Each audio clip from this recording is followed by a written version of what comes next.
আজকে হঠাৎ করে শীতের মধ্যে বাদাম ভাজি এবং চাল ভাজি খেতে মন চাইলো, তখন বাদাম ভাজছি।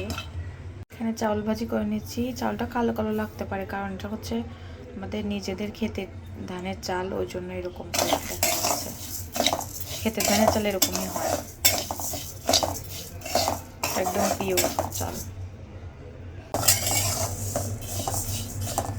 তো দেখতে দেখতে হয়ে যাচ্ছে। দু একটা রসুনও দিয়েছি। ভাজা বাদাম ভাজা আর রসুন। তো কেমন লাগলো সবাই একটু বলবেন, আর কি এরকম খান মাঝে মাঝে।